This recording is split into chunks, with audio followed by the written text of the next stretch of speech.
L'intervention la plus marquante, c'était un accouchement, le 14 juillet 2018. On a eu un petit coup de stress. Alors, je m'appelle Hugo Leonardi, j'ai 20 ans. J'étudie à l'ESC à Paris et à côté, je suis bénévole à la Croix-Rouge et jusqu'à l'année dernière, j'étais dans une junior entreprise. Alors au départ, je voulais me former aux gestes de premier secours pour savoir si quelqu'un dans la rue tombait, comment je pouvais l'aider pour ne pas être passif. Donc j'ai cherché une formation PSC1, donc premier secours, et j'ai trouvé une formation à l'unité locale de Rueil. Donc j'ai fait mon PSC1 pendant une journée et puis au cours de cette formation, le fait de faire des gestes, etc., ça m'a beaucoup plu. Donc j'ai discuté un petit peu après la formation avec un des bénévoles qui était là pour me former. Puis c'est avéré qu'il m'a proposé de venir voir ce qu'on faisait à la Croix-Rouge parce qu'il faisait aussi du secourisme. Pour moi, la Croix-Rouge, c'était que le social. On peut y aller une fois dans la semaine, 2 fois, 3 fois ou une fois tous les mois. Donc moi, j'ai commencé du coup en 2017 en tant que bénévole. Puis ensuite, je me suis formé au PSE1, qui est premier secours en équipe de niveau 1, et après le PSE2, qui m'a permis de devenir équipier secouriste, donc de pouvoir monter dans les camions d'urgence qui est juste derrière moi.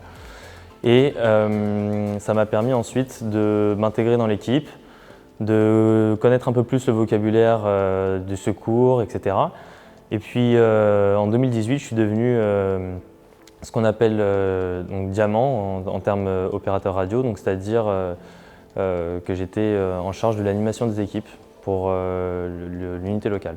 Donc mon rôle, c'était d'accueillir les nouveaux bénévoles et de les intégrer. Et donc on pouvait aussi bien accueillir une personne qui cherchait à faire du secourisme ou alors des actions ponctuelles. Donc le but, c'était de trouver sa place dans l'unité locale et de l'accueillir. Grosse expérience depuis 1 an. Comment ça s'est passé? Au départ, on ne savait pas trop ce que c'était le Covid. Donc tout le monde était en train de tâtonner un petit peu si nous on allait aller sur le terrain, qu'est-ce qu'on allait faire, quelle était la mission de la Croix-Rouge. Et la devise de la Croix-Rouge, c'est partout là où vous avez besoin de nous. Et donc on a essayé de se mobiliser. Donc, dans un premier temps, quand le Covid n'était pas encore très présent, on commençait à se préparer. Et puis finalement, quand il a commencé à avoir les premiers cas de Covid en intervention, donc sur le réseau de secours 15 ou 18, donc SAMU ou pompiers, il a fallu faire un choix, se dire est-ce que je continue à tourner, donc dans le jargon ça veut dire continuer à aller en intervention, ou est-ce que je préfère me retirer pour ne pas prendre de risques pour ma personne et aussi pour mes proches. Donc là, ça a été un moment de réflexion qui était assez difficile, on va dire, et chaque secouriste l'a fait. Puisqu'on est bénévole, on est attaché à on n'est pas obligé de le faire.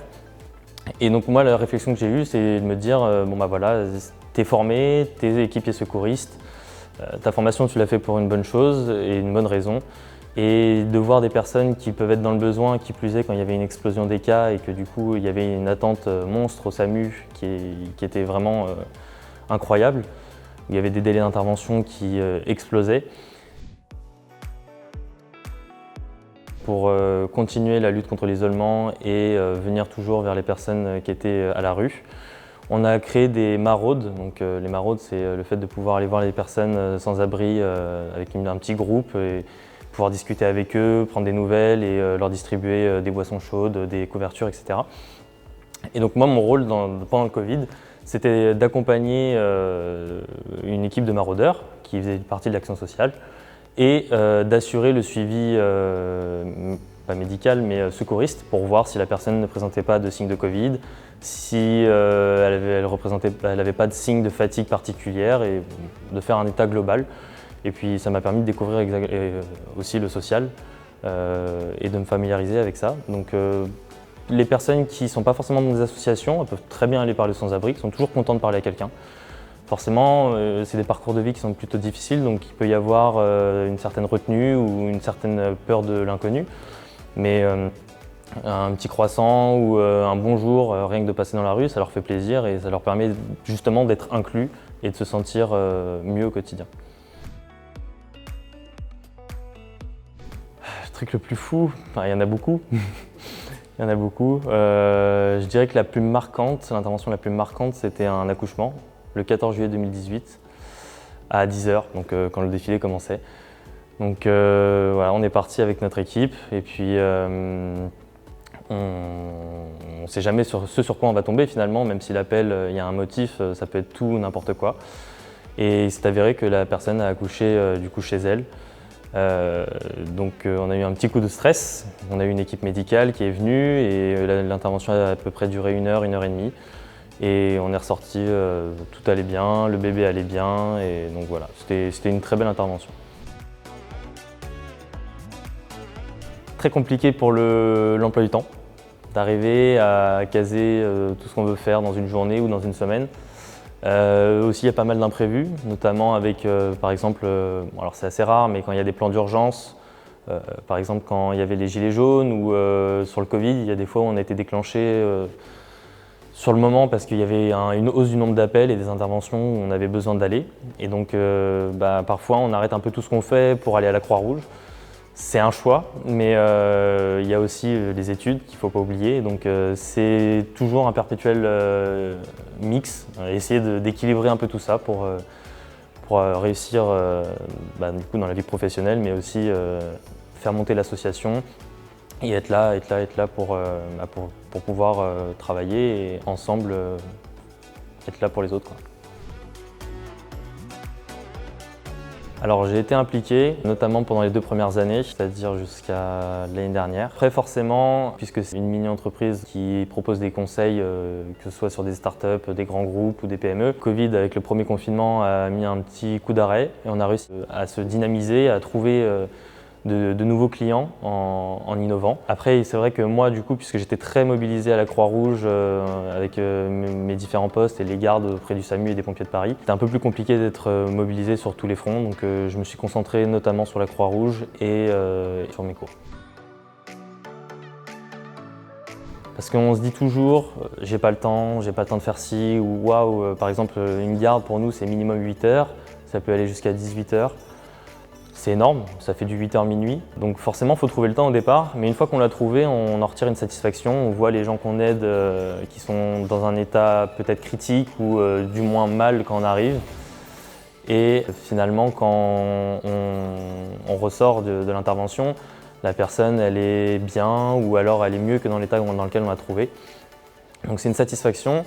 Et je dirais, j'aime bien dire ça à la Croix-Rouge, plus t'en fais, plus t'as envie d'en faire, et moins t'en fais, moins t'as envie d'en faire. C'est très bête, mais quand on fait des gardes, ça nous motive à en refaire, ça nous motive à avancer sur de nouveaux projets, par exemple en tant que référent du bénévolat, ou d'aller au centre opérationnel pour travailler. Voilà. Alors que forcément, quand on sort avec des amis, peut-être qu'on va sortir 3 fois et pas 20 fois, mais il y a une satisfaction qui est autre. Voilà, c'est un équilibre à trouver. J'ai 2 passions en plus, ça commence à faire beaucoup. Le piano et le freeride. Le piano, j'ai fait 1 an en conservatoire, puis 3 ans en centre culturel.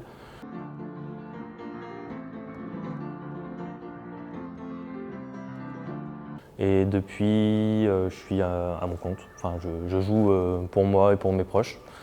Voilà, ça me permet aussi de déstresser parfois ou de m'amuser en fonction des humeurs. Donc ça, c'est assez sympa. Et du coup, le freeride, j'ai fait du ski classique entre guillemets pendant 15 ans. Puis après, j'avais le choix entre compétition ou freeride. Donc freeride, c'est le fait de pouvoir aller sur n'importe quelle neige, n'importe quelle piste ou hors piste, et de créer sa propre trace, mais dans des conditions réglementées, en sécurité, avec du matériel, etc. Donc il y a quelques compétitions qui sont assez difficiles à intégrer. Et notamment aussi, le freeride peut te permettre de faire pisteur secouriste. Donc petit lien qui peut être sympathique pour les années à venir.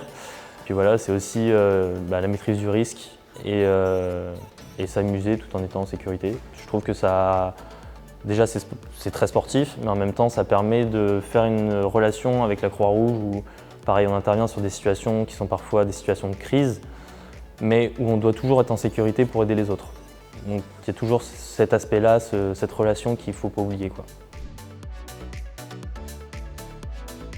Ça, c'est un éternel challenge, j'ai envie de dire. Le problème, c'est que quand on se lance dans des études, moi je suis en école de commerce, donc quand on se lance dans des études, qu'on est presque sûr d'y aller, d'y arriver, que finalement il y a une passion qui arrive et où on se découvre vraiment passionné, où on a vraiment envie de travailler, la question se pose forcément de se dire est-ce que j'ai envie de me réorienter pour faire quelque chose en rapport avec ça, avec l'urgence, avec la gestion de crise ou voilà, avec tout ce genre comment dire, de domaine qui est assez particulier. Pour le moment, je n'ai pas encore tranché la question, je vous avoue.